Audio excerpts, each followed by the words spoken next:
Espírito Popular no Sertão, com um grupo inclusive com homens e mulheres.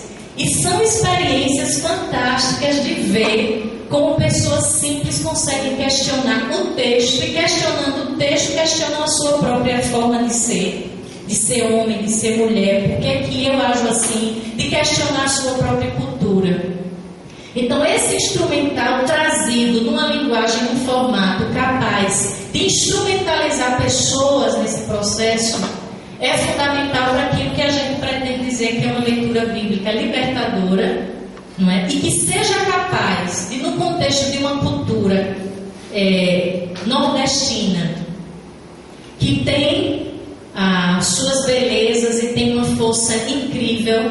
As mulheres nordestinas são muito fortes, são muito empoderadas, inclusive, nas suas realidades. Mas a Ivone Gebara tem um livro que ela fala da mobilidade da senzala feminina. É fantástico esse livro. E ela diz, então, no seu livro, ela fala de um conceito antropológico que ela criou chamado de mistura. A vida da mulher nordestina é uma grande mistura. Por um lado, essa mulher forte, capaz, por exemplo, de ser deixada pelo seu homem no sertão e ficar com 10 filhos e criar sozinha. Ela encontra força para isso, mas não consegue encontrar força para romper o ciclo de dominação, não é, que tantas vezes é reproduzido na cultura. E essa mulher nordestina tem um sentimento religioso muito grande, e ela acaba tantas vezes entendendo que a sua submissão, o lugar onde ela está, é um lugar determinado por Deus, legitimado inclusive pelo sagrado. Esse é o seu lugar, você tem que ficar nesse papel de sacrifício. É toda uma lógica de conceito cultural, mas tem uma teologia por trás, tem uma forma de entender a Bíblia que fundamenta e que imobiliza a nação. É nesse sentido que eu acho que a leitura da Bíblia, trazida numa outra perspectiva, ela é capaz de romper, inclusive, com um processo cultural, não é, que reproduz um modelo de subordinação da mulher ou de opressão da mulher dentro de uma cultura. Às vezes é muito complicado dizer como é que um livro como a Bíblia, que tantas vezes é tão usado para oprimir, não é, para legitimar poderes, para estabelecer hierarquias, não tenha dúvida, esse mesmo livro pode ser também instrumento de libertação e de subversão dessa ordem. E aí você diz, é preciso ter um instrumental de leitura e de interpretação que permita com que você encontre nesse texto essa possibilidade de leitura libertadora, com a mistura que a própria Bíblia é uma mistura. A questão que eu trago aqui é que nós não estamos conseguindo dar às nossas comunidades esse instrumental. E que, para mim, o feminismo em si, o movimento feminista, já contribuiu muito. Não estou falando aqui nem do feminismo cristão. O movimento feminista em si, para mim, foi um dos movimentos que mais tem influenciado a sociedade nas suas transformações.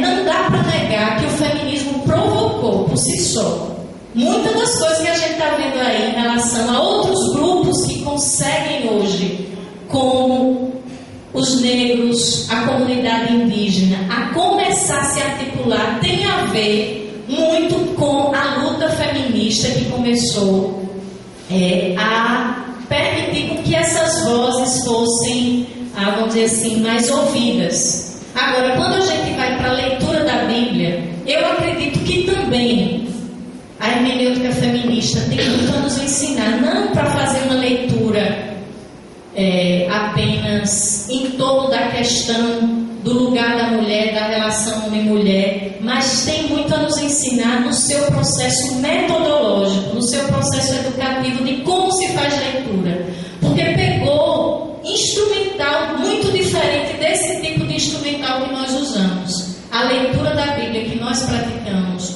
a forma de estudo bíblico que nós praticamos em nossas igrejas, a maioria segue o modelo muito positivista, muito cientificista. Quando conseguimos avançar, a gente avança para pegar os recursos da academia e pegar os métodos da leitura crítica histórica que não funciona numa realidade latino-americana, onde o povo é um povo de fé. É um povo que não consegue pegar um texto e olhar como uma peça científica. Não sei se vocês estão conseguindo me entender. Ou nós temos uma leitura fundamentalista e literalista da Bíblia, ou quando saímos desse eixo a gente vai para uma leitura cientificista da Bíblia.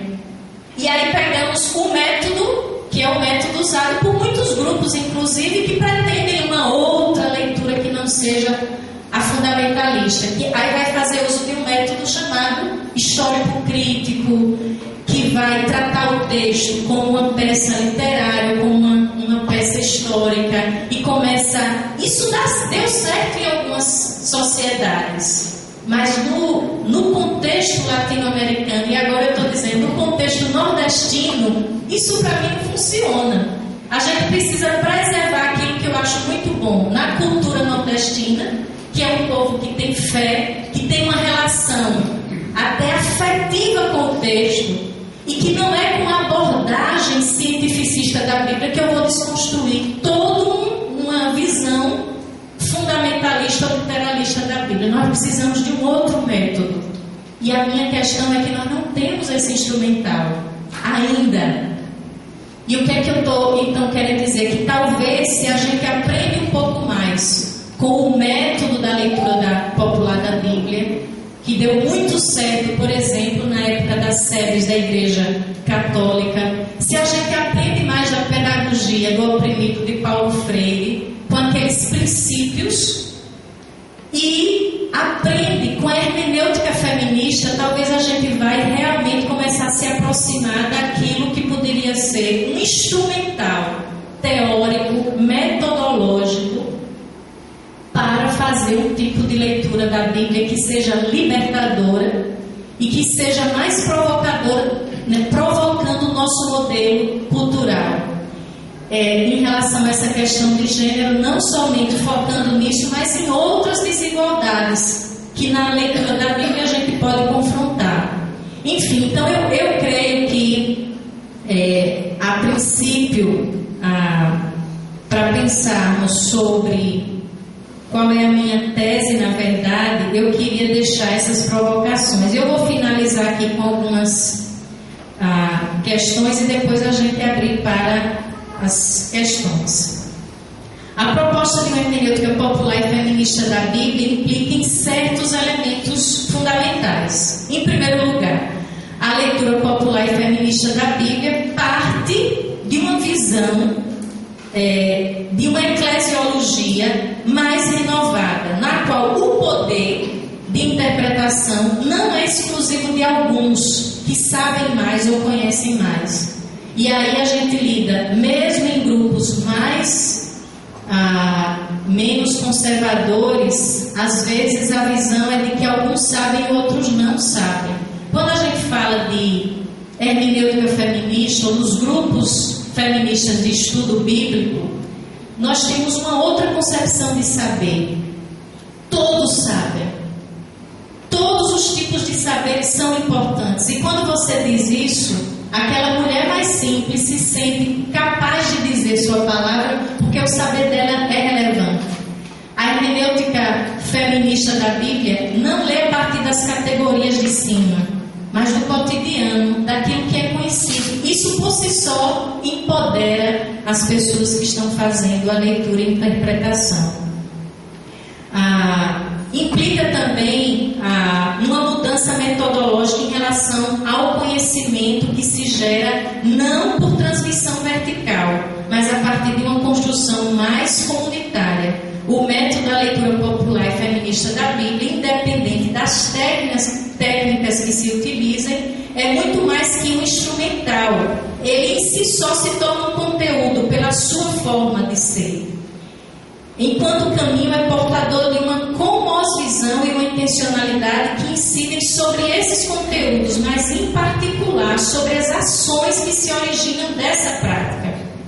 Também a leitura popular e feminista da Bíblia salienta a vida concreta como horizonte hermenêutico, já que não se trata, em última instância, de aumentar a quantidade de dados acerca da Bíblia,